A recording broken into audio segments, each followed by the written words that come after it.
Tanah Armenia menyimpan begitu banyak keindahan tersembunyi yang menunggu untuk dijelajahi. Biara-biara kuno serta kuil berusia ribuan tahun yang penuh misteri, bukit padang rumput yang luas membentang berhiaskan salju di puncaknya. Selamat datang di episode baru kami, mengeksplorasi keindahan dan warisan spiritual tanah Armenia. Armenia, negeri seribu biara di tanah Nabi Nuh. Bergabunglah dengan kami, dalam perjalanan yang mengagumkan melintasi pegunungan yang megah dan lembah-lembah hijau, yang menjadi rumah bagi ribuan biara kuno yang berusia ratusan tahun.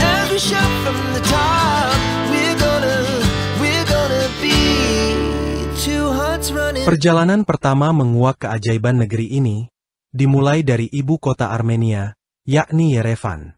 Di kota Yerevan yang terletak 1.300 meter di atas permukaan laut itu sudah menunggu begitu banyak tempat menarik dan bersejarah yang bisa dikunjungi. Yerevan adalah ibu kota Armenia, kota terbesar dan paling padat penduduknya di negara ini. Terletak di bagian barat Armenia, dekat perbatasan dengan Turki, di lembah Ararat, kira-kira 1.000 meter di atas permukaan laut. Yerevan adalah salah satu kota tertua yang terus dihuni di dunia, didirikan sekitar tahun 782 sebelum Masehi oleh seniman Raja Uranus, meskipun sejarahnya dimulai beberapa tahun sebelumnya. Sejak masa Romawi, Yerevan telah menjadi bagian dari berbagai kerajaan dan negara, termasuk Persia, Romawi, Bizantium, Ottoman, dan Rusia. Kota ini menggabungkan arsitektur modern dengan monumen bersejarah, dan karena warna bangunannya yang khas, sering disebut sebagai The Pink City. Beberapa tempat menarik di Yerevan termasuk alun-alun Republik, dianggap sebagai pusat kota dengan monumen kemerdekaan negara. Air terjun Yerevan, sebuah kompleks tangga dan teras monumental di pusat kota yang menjadi pusat kegiatan kebudayaan, galeri, dan pameran, serta menawarkan pemandangan kota yang menakjubkan.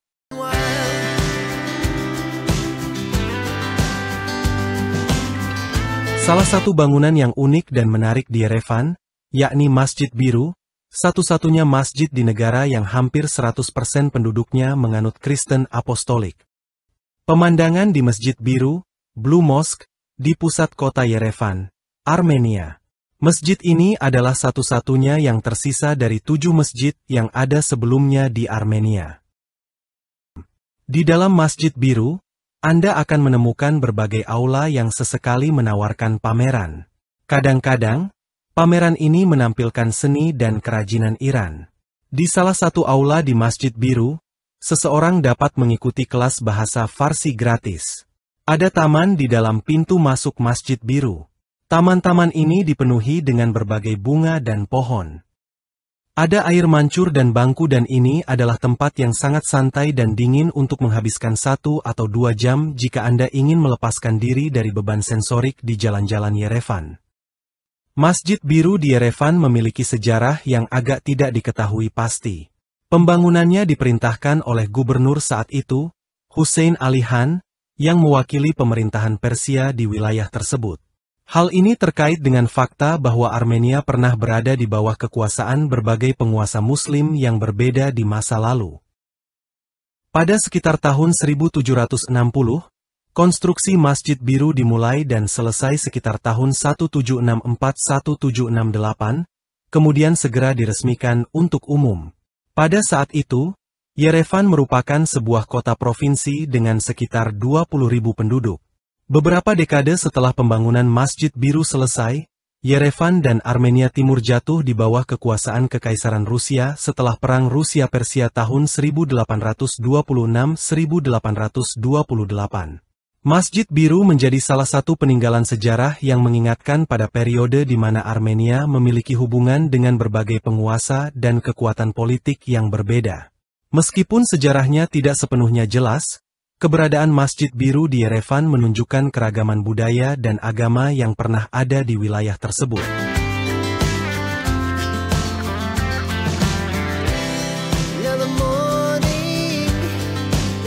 Pemandangan perkotaan di Yerevan mencerminkan keragaman populasi yang signifikan.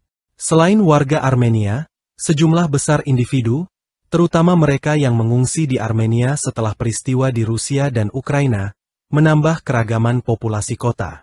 Hal ini menyebabkan asumsi bahwa semua orang yang berjalan di jalan adalah warga negara Armenia tidak sepenuhnya akurat.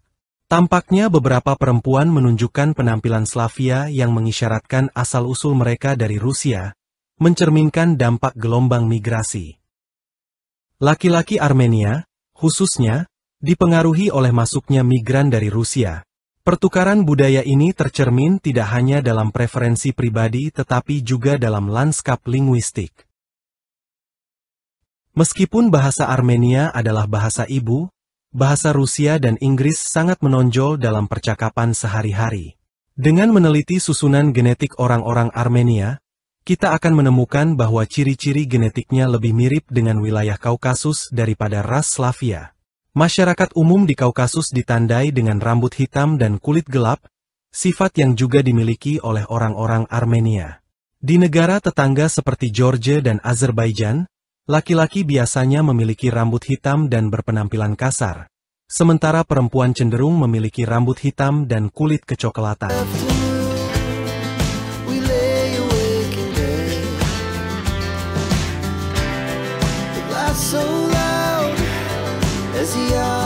Dalam hal mata pencaharian individu di jalanan Armenia, mencakup beragam spektrum termasuk pekerja kantoran, pelajar, dan pensiunan.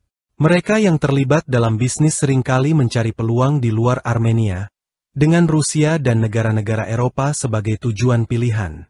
Armenia terkendala oleh terbatasnya pasar perdagangan dan kurangnya peluang kerja yang menarik yang mendorong warganya, terutama mereka yang terlibat dalam bisnis, untuk mencari prospek yang lebih menjanjikan di luar negeri. Dalam hal biaya hidup di Armenia, seperti di tempat lain, akan bervariasi tergantung pada gaya hidup masing-masing individu. Namun, menurut situs ahli tentang subjek tersebut, biaya hidup di ibu kota Armenia sekitar 10% lebih murah daripada di Mexico City, tetapi 22% lebih mahal daripada di Bogota, dan setara dengan biaya hidup di Buenos Aires. Dalam hal keamanan, menurut rekomendasi perjalanan dari Kementerian Luar Negeri Spanyol, tingkat kejahatan di Armenia rendah. Negara ini dapat dianggap aman untuk dikunjungi selama Anda menghindari daerah perbatasan yang berpotensi konflik dan mengikuti rekomendasi keselamatan umum. Orang Armenia memiliki reputasi sebagai individu yang sangat ramah dan terbuka, kadang-kadang bahkan mau membicarakan masalah pribadi. Dalam budaya Armenia, keluarga memiliki peran yang sangat penting, dengan ikatan kekeluargaan yang kuat.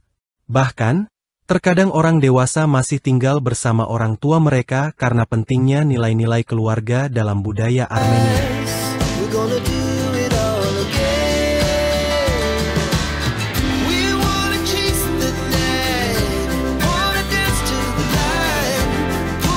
Di jalanan Armenia, seringkali kita melihat kelompok anak muda yang duduk santai sambil menangkap esensi kehidupan perkotaan. Di tengah urban tableau ini, pasangan suami istri terkadang tampil, mencerminkan fondasi patriarki dalam struktur keluarga Armenia. Di sini, laki-laki secara tradisional dianggap sebagai kepala rumah tangga yang memegang otoritas keluarga. Dinamika keluarga sering melihat perempuan dalam peran tanggungan yang terutama bertanggung jawab membesarkan anak-anak.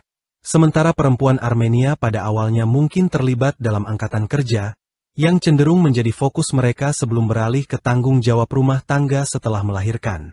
Tugas utama mencari uang berada di pundak laki-laki.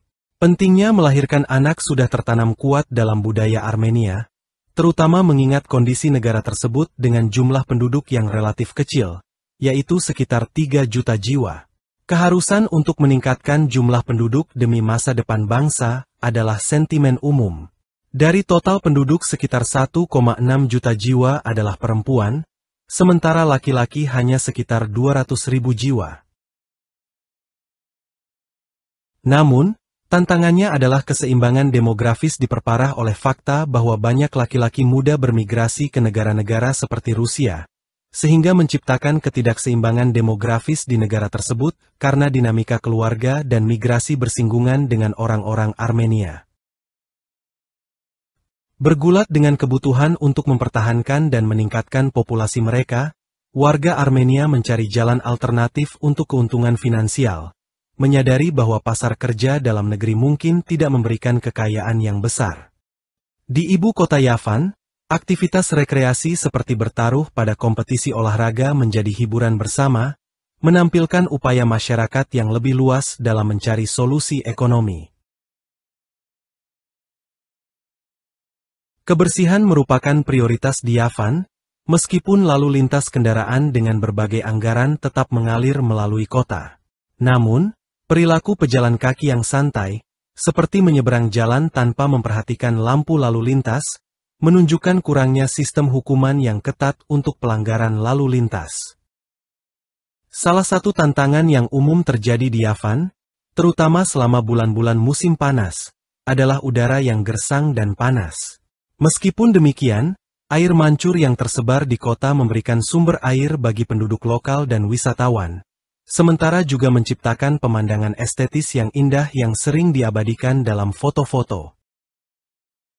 Sistem metro yang terorganisir dengan baik menjalin jaringan yang menghubungkan setiap sudut kota dengan mulus, memudahkan para komuter dalam menavigasi jalan mereka melalui jalur bawah tanah. Stasiun-stasiun metro menjadi pintu gerbang ke masa lalu, terutama di daerah-daerah yang ramai dan beraktivitas. Di Yavan, seseorang dapat menemukan toko buku bekas dan toko barang antik yang menawan. Alun-alun Republik, terutama, merupakan pusat komunal di mana semangat Yavan menjadi hidup di akhir pekan. Alun-alun ini berubah menjadi ruang yang semarak di mana penduduk setempat berkumpul untuk bersenang-senang dalam kehijauan taman dan suasana kafe. Kafe-kafe di lanskap kota menawarkan havens, tempat kehangatan keramah tamahan Armenia terlihat jelas. Penduduk setempat mengulurkan tangan ramah mereka dan ingin memberikan layanan terbaik, menciptakan suasana yang mengundang bagi penduduk lokal dan pengunjung.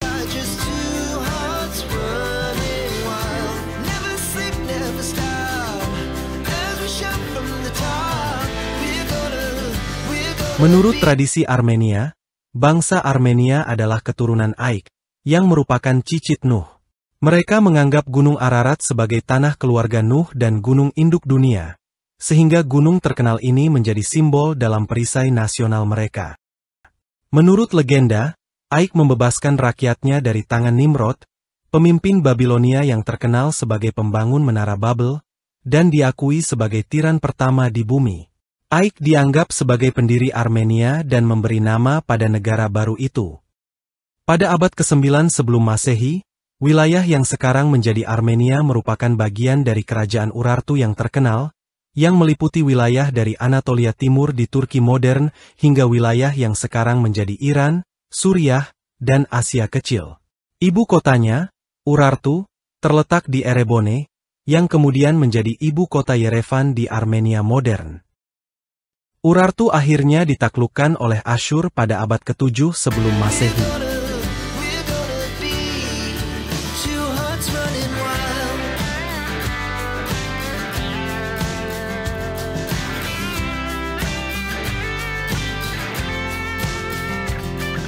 Nama Armenia diambil dari Gunung Ararat, sebuah gunung ikonik dan suci yang secara historis merupakan bagian penting dari identitas budaya dan agama Armenia. Menurut sumber-sumber Alkitabiah dan budaya kuno lainnya, Gunung Ararat adalah tempat di mana bahtera Nuh bersandar setelah banjir universal. Hal ini menjadikan Gunung Ararat dikenal sebagai Tanah Nuh dan sumber harapan dan inspirasi bagi warga Armenia di seluruh dunia. Pemandangan megah Gunung Ararat dapat dilihat bahkan dari Yerevan, tetapi pemandangan terindahnya didapat dari Chorbirab, sebuah lokasi sekitar 30 km barat laut Yerevan dan sekitar 100 meter dari perbatasan antara Armenia dan Turki. Biara Chorbirab merupakan salah satu situs ziarah terpenting di Armenia, karena merupakan tempat di mana Santo Gregorius Sang Pencerah dipenjarakan selama 13 tahun. Saat ini, biara tersebut menjadi simbol identitas nasional yang kuat bagi orang-orang Armenia. Armenia adalah tujuan wisata populer karena menawarkan beragam rute pendakian bagi para pengunjungnya. Dengan hutan lebat, danau di dataran tinggi, air terjun, sungai, ngarai, tebing, dan pemandangan menakjubkan, Armenia menjadi bagian dari rute pendakian kelas dunia sepanjang 3.000 km, jalur Transkaukasia.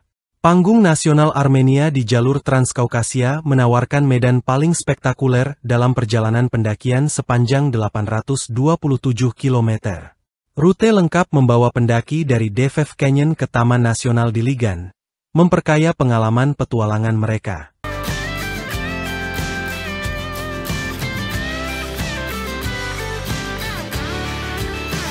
Selain keindahan alamnya, Armenia juga dikenal akan budaya caturnya. Catur telah menjadi bagian dari sejarah Armenia sejak abad ke-9 dan menjadi wajib di sekolah-sekolah modern sejak abad ke-12. Olahraga ini berkontribusi pada pembangunan mentalitas anak-anak, dan tim catur Armenia telah meraih kesuksesan di tingkat Eropa, Olimpiade, dan bahkan menjadi juara dunia pada tahun 2011. Selain catur, Armenia juga terkenal dengan minatnya yang besar terhadap kegiatan atletik, khususnya angkat besi dan gulat. Negara ini telah meraih medali perak dan emas di Olimpiade dalam kedua cabang olahraga tersebut.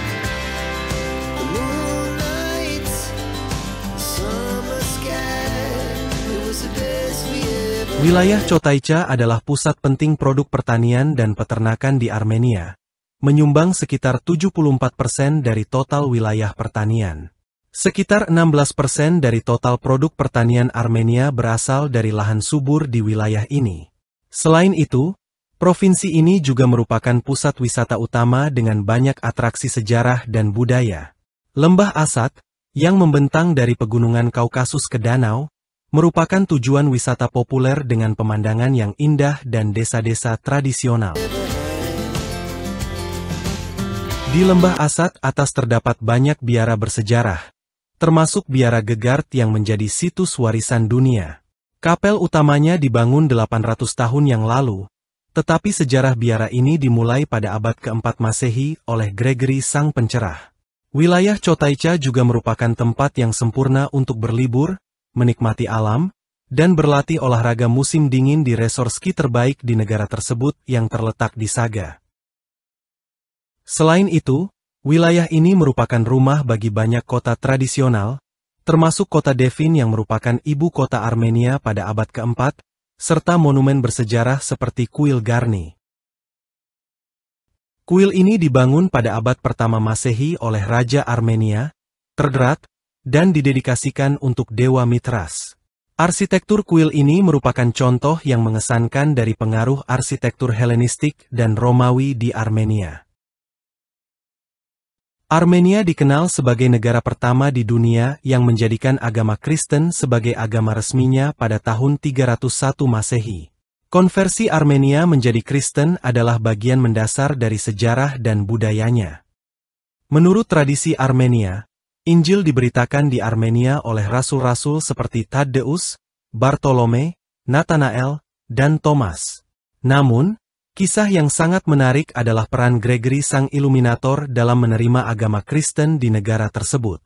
Menurut tradisi dan sejarah Armenia, Raja Tiridates menderita penyakit jiwa dan melakukan tindakan kejam pada abad ke-3 Masehi. Namun, setelah bertemu dengan Gregory yang dipenjarakan selama bertahun-tahun, raja tersebut sembuh dan menerima iman Kristen. Pada tahun 301 Masehi, Raja Tiridates memulai pembangunan Katedral Etchmiadzin, katedral Kristen pertama dalam sejarah, yang dianggap sebagai pusat spiritual Gereja Apostolik Armenia dan tempat paling suci bagi orang Armenia. Saat ini, sebagian besar orang Armenia, yaitu 97%, menganggap diri mereka anggota Gereja Apostolik Armenia.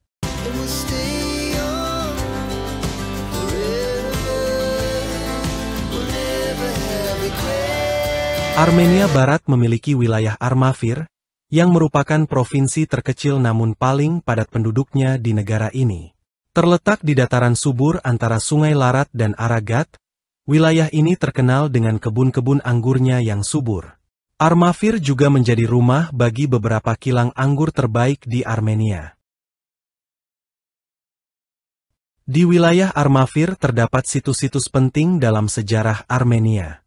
Salah satunya adalah kuil pagan Abarnots, yang dibangun pada abad pertama Masehi dan kemudian digantikan oleh katedral Kristen pada abad keempat setelah Armenia mengadopsi kekristenan. Situs ini sekarang dianggap sebagai warisan dunia. Tak jauh dari situ terletak kuil Hechemiadzin, pusat spiritual bangsa Armenia dan markas besar umat Katolik seluruh Armenia.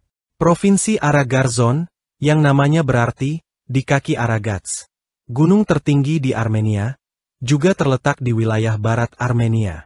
Di provinsi ini, terdapat Bank Biara Mazmur, sebuah pusat studi dan penyalinan naskah keagamaan, terutama Mazmur Alkitabiah. Masa kejayaan arsitektur Armenia abad pertengahan membuat tempat ini menjadi tujuan wisata populer. Terakhir, di dekat situs tersebut, terdapat Benteng Ambert, pusat kekuasaan beberapa dinasti Armenia.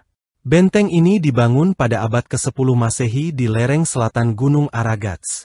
Dengan kekayaan sejarah dan arsitektur yang dimilikinya, Armenia Barat menjadi tujuan wisata yang menarik bagi para pengunjung.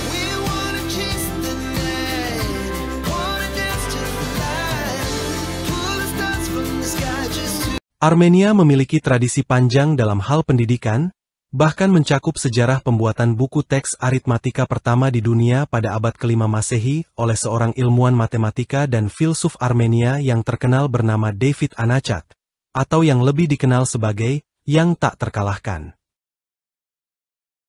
Namun, salah satu aspek yang paling menarik dari Armenia adalah bahasanya sendiri.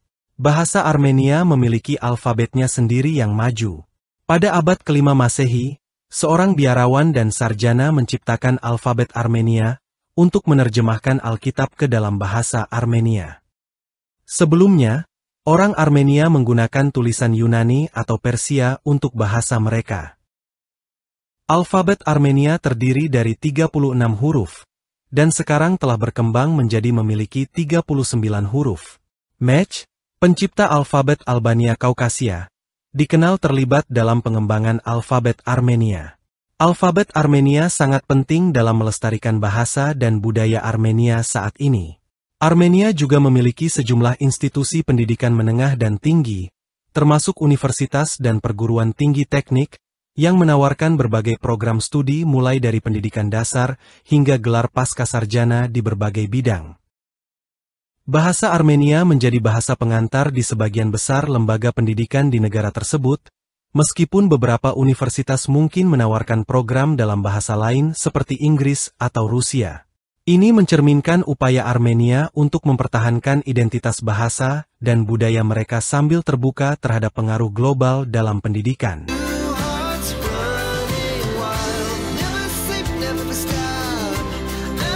Armenia Selatan, dengan wilayah pegunungan yang kaya akan sumber daya alam dan sejarah yang kaya, terkenal dengan keindahan alamnya yang mengesankan, gereja-gereja dan biara-biara kuno.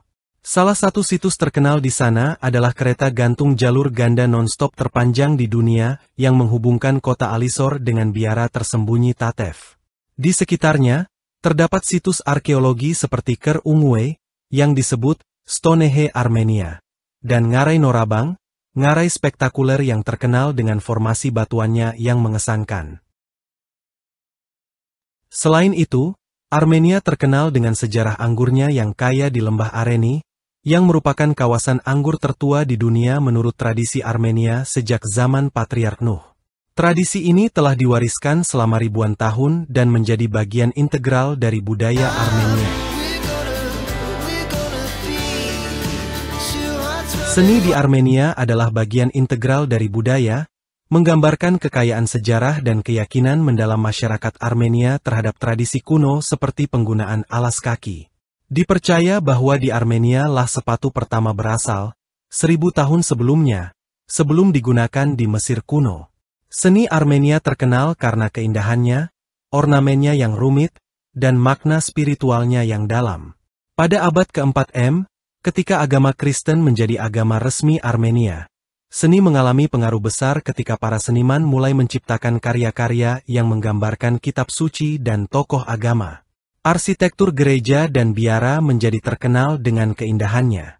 Selain seni keagamaan, seni Armenia mencakup berbagai bentuk, termasuk patung dengan detail yang halus, keramik dengan desain warna-warni dan pola geometris, perhiasan dengan logam dan batu mulia, serta permadani dengan desain rumit dan warna cerah. Permadani Armenia telah ditenun selama berabad-abad dan merupakan bagian penting dari budaya Armenia.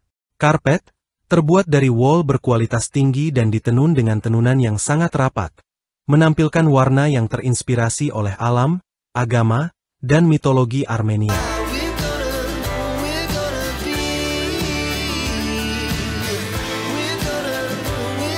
Makanan Armenia merupakan campuran rasa dan tekstur yang unik dan lezat, dengan beragam hidangan yang mencerminkan warisan budaya dan kemanusiaan tak benda. Di antara hidangan-hidangan khasnya adalah 1. Roti lavash. Roti atau lavash Armenia adalah simbol budaya Armenia, terbuat dari tepung, air, garam, dan ragi. Avash adalah versi pipih dan tipis dari roti ini. 2. Adzhika. Saus pedas yang terbuat dari paprika merah, bawang putih, bumbu, dan rempah-rempah. Biasanya disajikan dengan daging dan sayuran. 3. Basturma. Sejenis daging kering dan diawetkan, biasanya dibuat dengan daging babi atau domba. Sering disajikan dengan roti dan keju. 4. Dolma. Sejenis hidangan gulungan, seperti usus domba yang diisi dengan nasi, bawang bombay, bumbu, dan rempah-rempah. Biasanya disajikan dengan saus yogurt. 5. Kebab. Tusuk sate daging yang biasanya terbuat dari daging domba, sapi, atau ayam. Disajikan dengan nasi dan sayuran. 6. Tufsik. Sejenis barbeque Armenia yang berisi daging domba, babi, ayam, atau sapi. 7. Gata.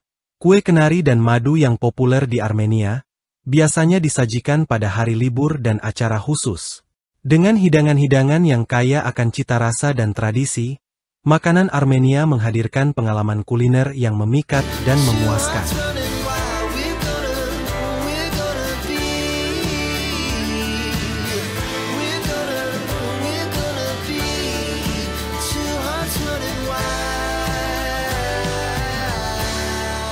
Wilayah Geghar Kunik disebut sebagai hati Armenia karena lokasinya yang terpencil di dalam negeri, merupakan salah satu provinsi terbesar di Armenia yang kaya akan keanekaragaman geografisnya, termasuk pegunungan, danau, dan lembah.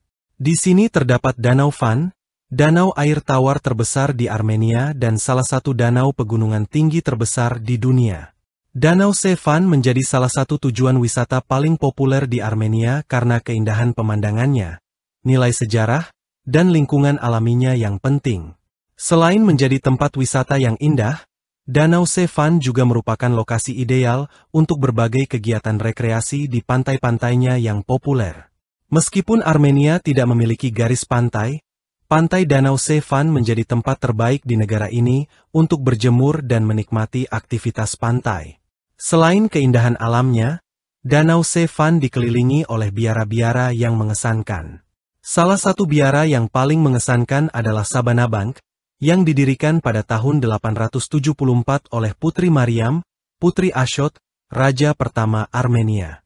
Awalnya dibangun di sebuah pulau di Danau Van, biara tersebut kini terletak di semenanjung danau.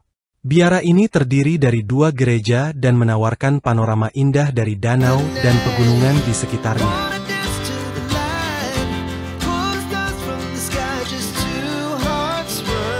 Armenia memiliki peran penting dalam sejarah Jalur Sutra, sebuah jaringan perdagangan kuno yang berlangsung dari abad ke-9 SM hingga abad ke-14 Masehi. Jalur Sutra membentang dari pantai timur Laut Hitam hingga Laut Kaspia, serta dari Kaukasus hingga Sungai Tigris.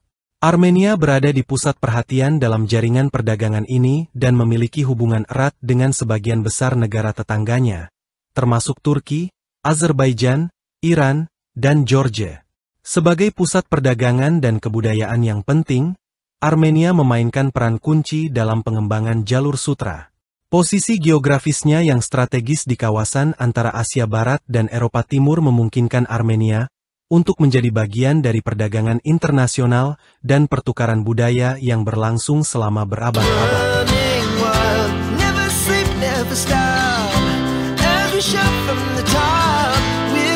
Armenia juga terkenal sebagai penyedia banyak produk yang dijajakan ke barat.